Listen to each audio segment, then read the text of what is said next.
Imaginons que nous avons une application web de e-commerce qui connaît un pic de trafic à certaines heures de la journée. Par exemple, le matin quand tout le monde se connecte ou pendant une promotion spéciale. Si nous avons un nombre fixe d'instances, nous risquons soit de surpayer avec trop d'instances inutilisées ou encore soit de sous-performer avec trop peu d'instances pour gérer tout le trafic. C'est là que l'autoscaling entre en jeu. Il permet d'ajuster automatiquement le nombre d'instances en fonction de la charge. Mais pour cela, il faut effectuer les bonnes configurations. Nous allons ensemble voir comment résoudre ce problème. La première étape consiste à créer un modèle de lancement. Ce modèle définit la configuration de base des instances que nous allons lancer. Pour cela, nous irons sur Instance, modèle de lancement. Créer un modèle de lancement. Nom du modèle.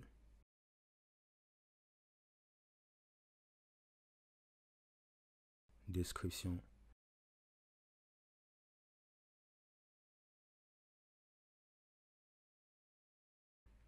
Je vais cocher cette option. Elle fournit des instructions d'aide à la configuration au modèle destiné à être utilisé avec EC2 Autoscaling. Ensuite, on va choisir une AMI de base pour l'instance. Je vais conserver l'AMI dont nous avons créé pour notre site web. Et on va utiliser T2 micro comme type d'instance. Paire de clés. On ne va pas utiliser un sous-réseau. Groupe de sécurité, on va utiliser le groupe par défaut.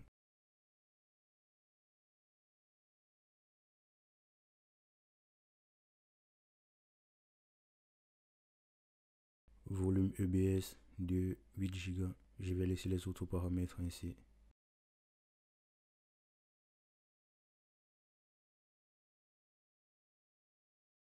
Maintenant que nous avons notre modèle de lancement, nous allons créer le groupe Autoscaling. À partir de Autoscaling, groupe Autoscaling.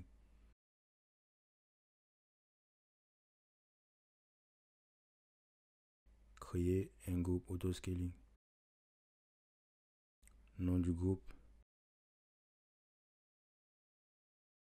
Et là, on va sélectionner le modèle dont on vient de créer.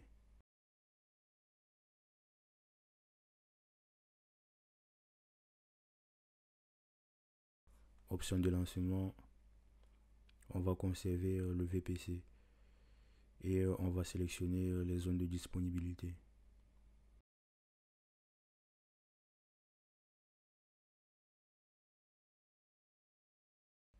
Je vais laisser sur meilleur effort.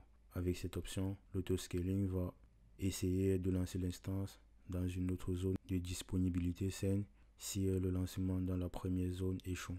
Étape 3, on va laisser la répartition de charge sur aucun équilibre de charge. On ne va pas intégrer un VPC Lattice. C'est un service de mise en réseau d'applications qui connecte, surveille et sécurise en permanence les communications entre nos services et ressources. Pour l'instant, on ne va pas l'utiliser. On va activer le changement de zone. Il devra remplacer les instances non saines dans les zones de disponibilité dégradées. Je vais également activer la surveillance de l'état d'Amazon EBS et on va conserver 300 secondes pour la période de grâce, le temps pour que l'instance soit initialisée.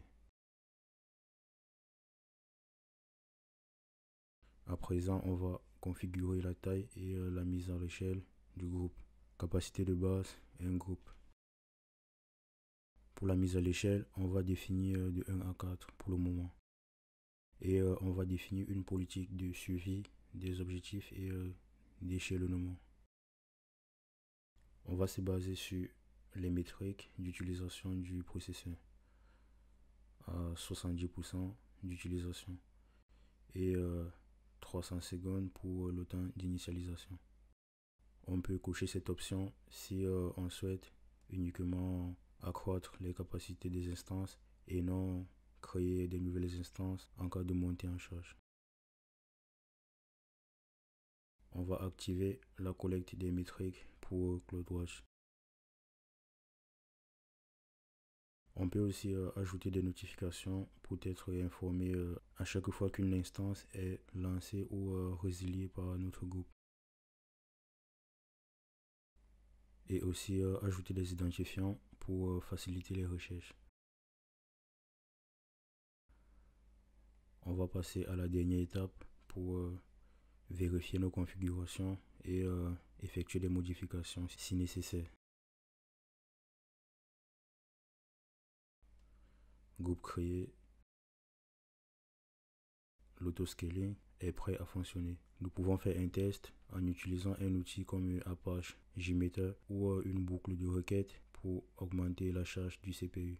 Les nouvelles instances devraient se lancer automatiquement lorsque la charge augmente. Et lorsque la charge diminue, les instances supplémentaires seront arrêtées automatiquement pour réduire les coûts.